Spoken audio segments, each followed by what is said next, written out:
unless otherwise noted. All members of the public are welcome to attend. Roll call, Madam Secretary.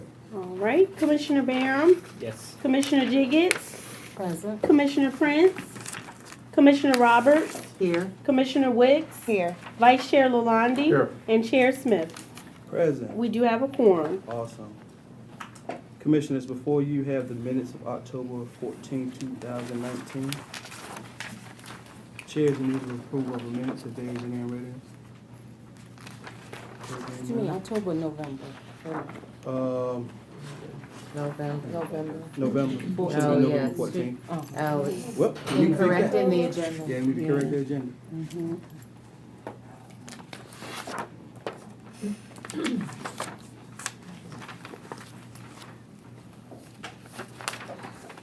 So Commissioners, before you have the meetings, the minutes from the meeting on November 14, 2019. Motion to approve the November minutes. Second. This motion properly second. Thank you, Commissioners. Madam Secretary. All right, Commissioner Barham, Yes. Commissioner Jiggets, Yes. Commissioner Prince, Commissioner Roberts, Yes. Commissioner Wicks, Yes. Vice Chair Lalonde, Yes. and Chair Smith. Yes. All right, old business. Update. Mr. Bland, on the point? Yeah. Well, we have the developer who's gonna do this workforce housing, the Howard Point. I think they're we're gonna bring them in. Just walked in, right on time. Good evening, everyone. You have the floor. Already? We start from. Well, it's coming right out of the bat, you know, I gotta get ready for you all. And you know you have to get ready for me. The students always have to be ready for you. You and I have a long tenure. Long. Goes back to the Department of Development. Yes, it does. And I was a rookie and you were a veteran. Of course, you had to whoop the first day. They'll show me what I need to do. That's right. Good evening, everyone. We got some new people here. My name is Bruce Watts. I'm Vice President of Development for Water Super Companies. And it's been a pleasure and honor for the past 2.5 years to work with the Housing Authority on this project. It's named Holly Point, named after the great Mayor James Holly. And it's a 50-unit mixed-use development, approximately $12 million worth of investment.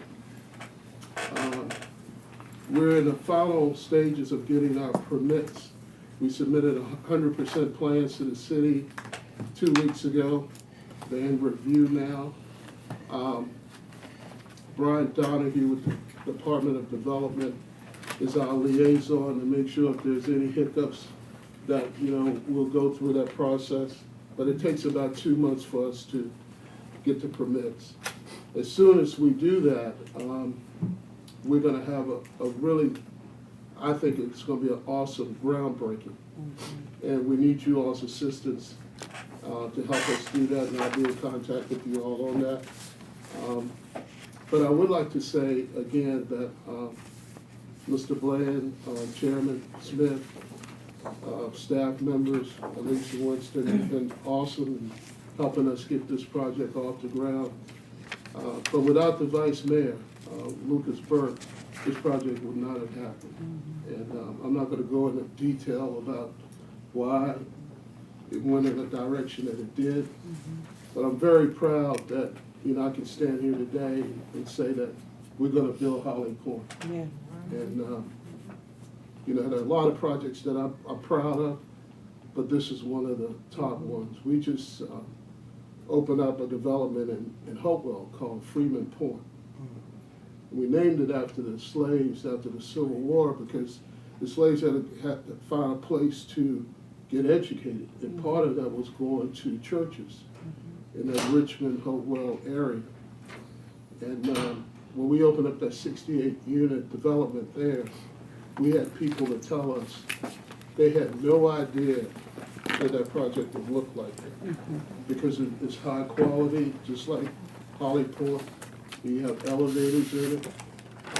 Got a community room. In that particular one, because of the way that topo was, we put some underground parking in it. But the project is very much like Holly Point. And VHDA representatives were there, and they were just thoroughly impressed. Because as I say, and I told y'all this 2 years ago, what we build, I would live in, and I would live in it and be proud of it. So we are a little different, and it's gonna take us about 12 months to build this. It could be a little less depending on, the vice mayor may say, hey, get those permits in, and it could be 10 months. I'm gonna hold it up like that. But it takes us between 10 and 12 months to build it. We do plan on hiring some subs locally here.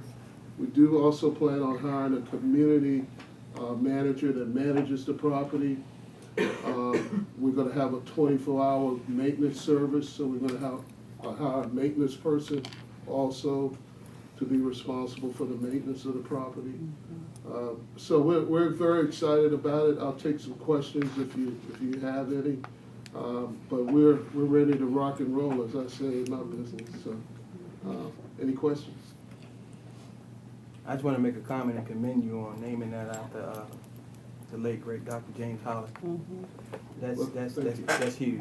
And just knowing the history of that corridor of Effingham County, where a lot of African Americans make their starts right in that area right there. So that's huge, just from that standpoint, historical standpoint of that. Well, I remember calling his son, Dr. Holly, and I asked him if we could do it, and he paused and he thanked me. I said, no, I thank you. I met Mayor Holly. I've been living here 24 years, and he was one of the first politicians I met when I came here. But he was so proud of this city. No matter where he went, Portsmouth was the center. Not Norfolk, not Virginia Beach, but it was Portsmouth, as he would say. And he lived, and he ate, and he breathed this city. And so when I got an opportunity to name it, I mean, it was no doubt in my mind what direction I was going to go in with the support of his family and the support of the community. But it all started when I was at a conference with Mr. Chairman Smith in Richmond. And I told him that I was trying to do a project here in Portsmouth, and I had a site on High Street that I was looking at. And he said, well, maybe you want to look at a couple more sites we had. And that Effingham site came up. And we put a contract on it, and 2.5 years later, it's a $12 million investment. So relationships and conferences and meeting people is important in our business, because most of our business is based on relationships. We want to be where people want us to be, and we want to invest where people want us to invest, and which makes us comfortable to invest in that particular area. So again, thank everybody. Happy holidays, Merry Christmas to you, and we look forward to the groundbreaking, which will be late February or March, and it's going to be special. Thank you. Any other questions? Oh, sir, thank you. Any commissioners? Nothing? Do the new board members know all about the project? How many? Everything about it? No. Can you brief, we had 3 new members. Right. Yes, Mr. Watson. I'd We had glad 3 board to. members. Okay. Well, a little bit about our company. Walter Cooper Companies is in 15 states. We have over 10,000 apartment units in the United States, over 300 apartments. We have 9 in the state of Virginia. This will be number 10 in the past 5 years. We have 2 in Norfolk, 2 in Newport News, Holly Point here. This is a 50-unit with commercial on the ground floor, 6,500 square feet of commercial on the ground floor. That's something that I did not talk about. But we're looking at a couple different type of commercial uses for the space. And one of them could be a small specialty grocery store. And I've talked to Brian Donahue about that, and Philip, I'll be talking to you about it also. It's very preliminary, so it may or may not, but they have expressed an interest. So we'll see how that goes, but whatever that use is, we want to make sure that the housing authority is comfortable with it and the city's comfortable with it. So whichever way we go, we'll definitely make sure that we engage you all. But this project, again, we applied for tax credits last year, not this round, and we came up a little short. So we came back again, the housing authority worked with us. But that says something about, you know, a commitment, and the housing authority has been very committed to this project. And again, I appreciate all the board members and the chairman and Mr. Bland and his staff. But it's a $12 million project. It's based on income. If you make less than $59,000 or less, you're eligible to live here. We did get 5 project-based vouchers from the city of Norfolk for this project. So 5 tenants are eligible to live here, only 5. Everybody else is based on income. Yes, ma'am. Is there a parking garage there also? This particular project does not have a parking garage, but there's 79 parking spaces on this project, For 50 units. which is Apple. Yeah. So when you say only 5 tenants are eligible to live, explain that. I'm not. It's project-based. So VHDA requires us to have 10% of our units available for project-based vouchers. And so that's why we have to have 5 for this particular project. And at the time, you all were not issuing RFPs for project-based vouchers, so we went with Norfolk to get those. Is there any way Be new to citizens, huh? rewind so that, if I'm hearing you correctly, those 5, because if I'm hearing you correctly, you're saying 5 slots will be for tenants. Is it, where will that stand in terms of our PRHA residents? Well, again, at the time, you all did not put out an RFP for project-based vouchers when we submitted for them. So we had to get vouchers from somewhere in order to get points. And the closest municipality at the time was Norfolk, and that's why we got 5. So that's already covered. Mhm. I think the question is, Yeah, please, because the vouchers are attached there. say it again, Any I'm sorry. family, because the 5 vouchers are attached there, the families could come from Anywhere. I'm assuming that's the case within I think it's a 20-mile radius of units. So the families can come from any jurisdiction, you know, to live in the unit, for those 5 units. They No, don't have no, to I come get from that, but, nothing. you know, when you hear it, And it's not uncommon for housing authority sometimes, you may find, I'll use Franklin Housing Authority, they may would need vouchers attached to a unit. And if the housing authority haven't had the list open, they could go ahead and agree to attach voucher to a project that's in Franklin or in Fairfax County. All housing authority, we do that nationally and stuff like that. Right. That's not Well- uncommon. well, with that question, is there any way to open up an additional 5? I'm just asking, Um, and make it cost effective. Well, this application's been approved now. If you all say, you know, you want to have additional project-based vouchers, I guess we could look at it. I don't know the answer to that. You know, I mean, I can look into it, If but you would, I don't know the answer to that. Yeah. That's never come up before, but I can check. okay, I can definitely check. okay, thank you.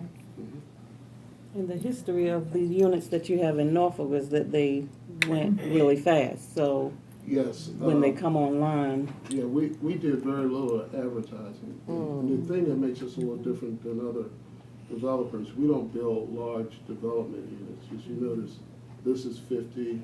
We got the Banks at Berkeley that was named after Mr. George Banks. It's 50 units, it's fully occupied. We did acquire Bell Diamond, which is 121 units, but that's really outside of our footprint. Our footprint is usually between 50 to 70 to 80 units. The two in Newport News are 46 and 44. And one of the reasons we do that is because everybody knows each other. You know, so they know if the good people are coming, and they know if Billy Bob, the bad person, is coming. And they look out for each other. All those residents know who I am. I don't know their name, but they know who I am, Right. because they see me over there. And they look out for each other. It's a nice community to be a part of. When you live in a large apartment complex, people go home and they don't want to know you. But when you live in a small complex, people want to know you because they can't do nothing else because they see you all the time. You know, it's one of those things that we used to have when we were neighbors. I'm fortunate to live in a neighborhood where people still do that. They come out and they talk to you, see what's going on. And I think we should get back to that. But that's what makes us a little different. We don't build large density. And you can control the quality, you can control, you know, a lot of other things too. But I knew Marion would have a difficult question for me. It's the history, it's the history that we always have. You opened up that. And the name is Miriam. You never got it right. Anything else? Just one question. Where do you think that the residents will come from? Already existing Portsmouth residents or new? Because we like to know, you know, Well, what our population. hopefully there'll be Portsmouth residents, you Or know. commuters. Yeah, I mean, I think that, I think it's important to have quality housing It for is. Portsmouth residents. It is. I'm not anti-anybody, but we didn't build this for Virginia Beach, we built this in Portsmouth. And I think it's important for residents of this city to have quality housing. That's my opinion. What's the planned range of a monthly rent costs? It's in the mid sixties for about $675 for a one bedroom, up to about $975 for a three, with utility allowances also. And this project is a lead goal from a energy efficiency standpoint. So your utilities usually will cost you about a third less here than you would if you stayed at a traditional market rate apartment, because we have all these energy efficient appliances in the apartments, from your toilets to your HVC system to your heating and cooling, your roofing, your hot water tanks, you name it. So that lowers that cost. So if you can imagine, just say you're paying $100 in utility costs, 30%, that's $30 a month times 12. You do that by 5 years, so you save a little bit of money.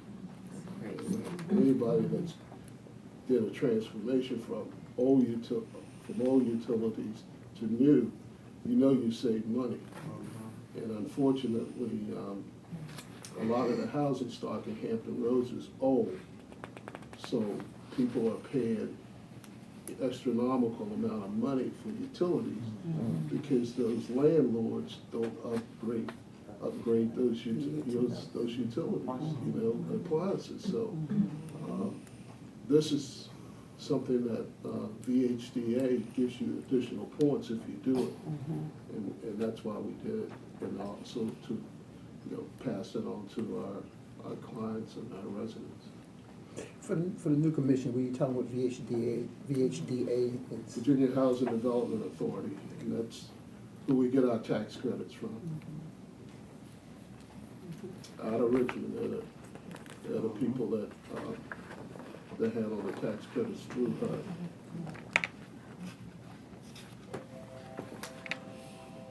Anything else?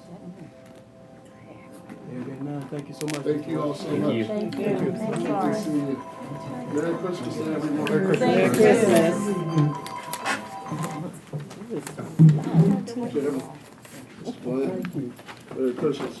We're gonna play the golf tournament next year.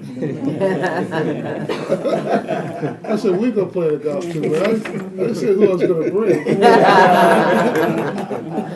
Don't get your choice. Thank you. Okay. Yes, sir. All righty. New business. Good to see you. Oh, it's good to see y'all. Thank you.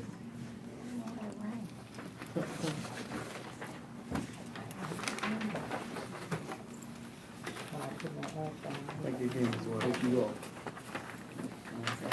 All right.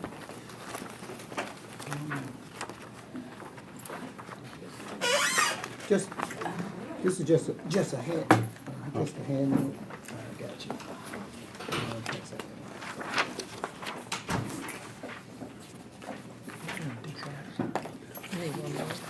Oh, no, you're not. Okay, they're going that way, okay. I think Rita had one already. Two down here, There should be. That handout is, one down here. the handout, I think he said Rita already had one. Oh, Rita's already got one, okay. the handout you have is, HUD is coming out with a new program, it's reentry program. So the Housing Authority, we're gonna look at participating in that, because we know one of the barriers that face, especially people coming out of jail or prison, is housing and employment. So I just gave that to you for you to look at. So the Housing Authority, we're going to look at, but see if we can make an application, participate, so that we can provide some, hopefully some vouchers for people coming out of, out of prison, reentry program. And when you read through it, you see we had to have a collaboration with the providers here in the city. We would have to have a letter of support from the board, letter of support from the law enforcement division, things like that. And the application is due February 28th of 2020. So I just want to give you that for information purpose on. And also what we're going to look at, we're going to reach out to the housing authority in this region to see if maybe we may just do it jointly. If we get them to participate jointly, because you can either go jointly or single. But if they decide they don't want to do it, we're going to do it. We're going to be the trailblazer and do it anyway, and just to see where we can go with this. Like I'm saying, because that's one of the barriers that's facing all across the country.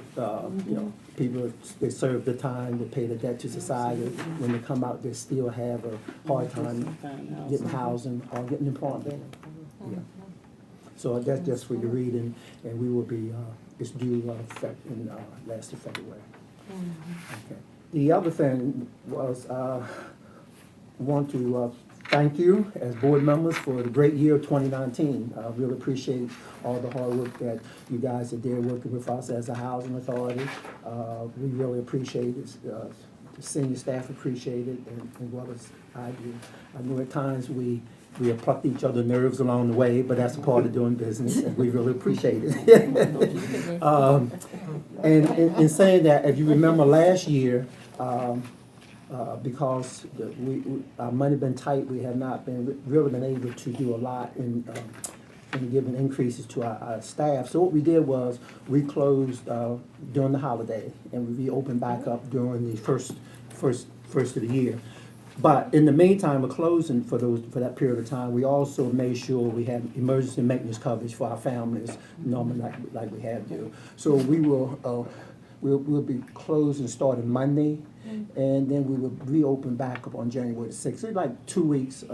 It's a slow time for the housing authority, but we make sure we're still having coverage and things like that. And I want to say to the board, I appreciate you allowing us to be able to do this like you did last year. It give the staff a chance to rejuvenate, spend time with the family, and we really appreciate it. And I think that is, yeah, that's all. All right, next thing on the item, on the agenda, you see before you, commissioners' reports, November significant activity report. Yeah, Commissioner, report in your board package, you had the November significant activity report. If you may have some questions on that. If I can't respond to them at this moment, if you tell me what they are, I will go ahead and get the answer and get those back to you individually. Even if you haven't had a chance to look at it yet, if you read it over the holiday and you come up with a question on something, just get to me and I will go ahead and respond back to you in reference to those particular questions that you may Just wanted to comment off the report. Again, I'm impressed what we're doing with the seniors.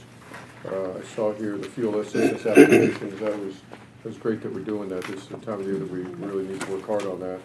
And then just a small one, even though it may seem a small one, I'm glad we did the fire drill at Phoebus Square. You know, it's always one of those things we overlook that you know, we need to work. The only question, and Mr. Blaine, just when we get a chance, there's, on the development side, there was that issue there about the RAD portfolio conversion that some consultants or some financial advisor had said that there was other ways we could do that. If that could, you just got to come here and update, we'll provide at a later date, but whenever you get that out, just to actually see what you're talking about. I can follow up on it.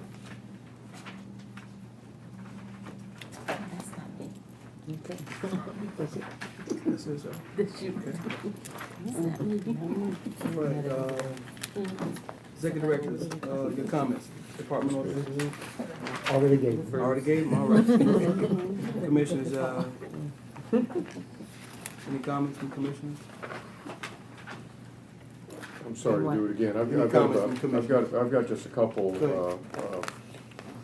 The Virginia governor, the governor's conference, there was a lot of out-of-the-box discussions about affordable housing money, money to help with economic development,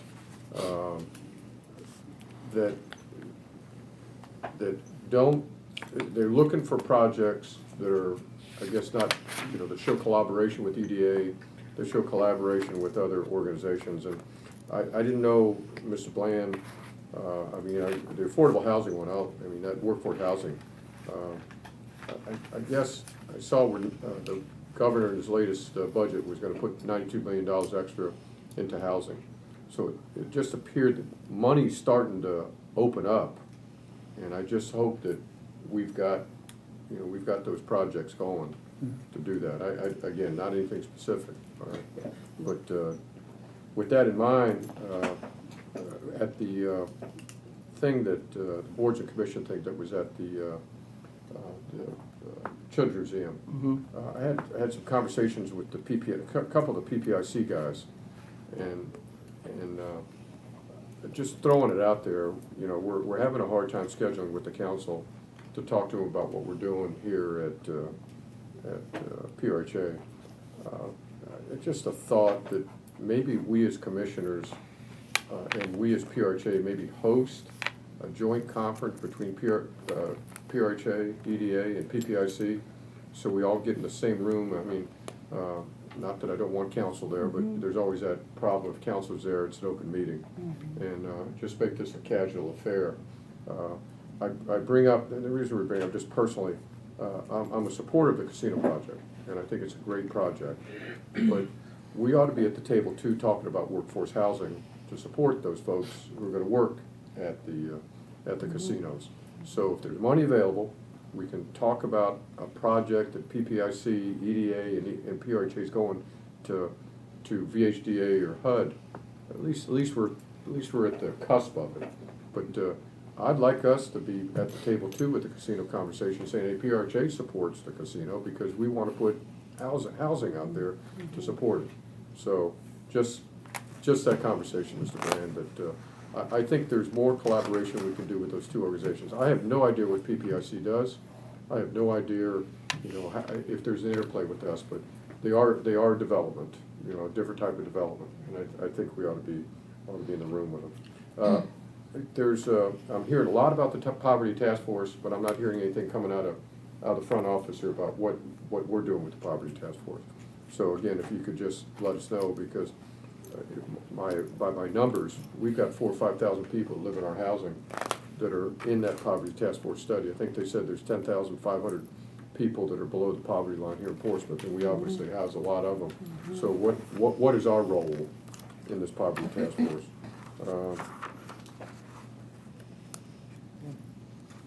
Yeah, and that's all I have. Thank you, Commissioner Londay.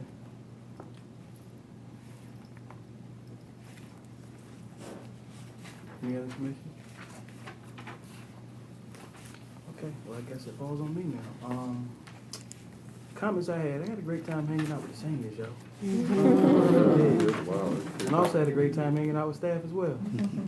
I've been on the road here. When I leave here, somebody gonna celebrate me when I leave for my birthday. So I'm gonna have fun again. Let's just keep having fun all the way into 2020. But I commend you all for what you do, the sacrifice you make, staff and board members alike. You're not paid, you're appointed. I appreciate what you do, because I know what you go through.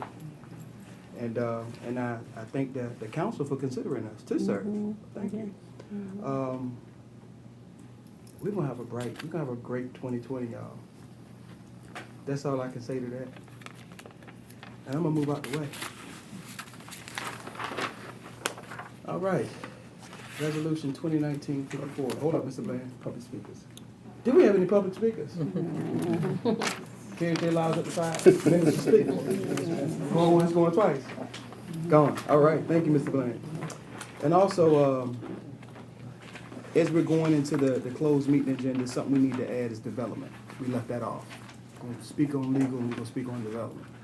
We're going to our closed session. Alrighty. Resolution of intent to meet in closed meeting. Resolution 2019-54, resolution of intent to meet in closed meeting. Whereas the Virginia Freedom Nation Act provides that the Board of Commissioners can meet in a closed meeting for the discussion or consideration of the disposition of publicly held real property where discussion in opening meeting would adversely affect the bargaining position or negotiating strategy of the public body as set forth in section 2.2-3711A3 of the Code of Virginia as amended. The matter of the consideration is the disposition of real property regarding Greenwood Drive. Whereas the Freedom of Information Act provides that the Board of Commissioners can meet in a closed meeting for consultation with legal counsel and briefings by staff pertaining to actual probable litigation, where such consultation or briefing in open meeting would adversely affect the negotiating or litigating posture of the public body as set forth in section 2.2-3711A7 of the Code of Virginia as amended. The briefing pertains to 1, actual litigation involving a personal injury claim, and 2, the discussion of real property litigation claim. Now therefore be it resolved that in compliance with the Virginia Freedom of Information Act and the above referenced sections of the Virginia Code, the Board of Commissioners shall reconvene in a closed meeting on December 19, 2019 for the discussion of the disposition of publicly held real property concerning A3 for the discussion of legal matters A7. Chairs in need of a motion. I move that we meet in closed session in accordance with Resolution 2019-54. Motion properly second. Madam Secretary? All right, Commissioner Barham, Yes. Commissioner Jiggets, Yes. Commissioner Prince, Yes. Commissioner Roberts, Yes. Commissioner Wicks, Yes. Vice Chair Lalonde, Yes. and Chair Smith. Yes.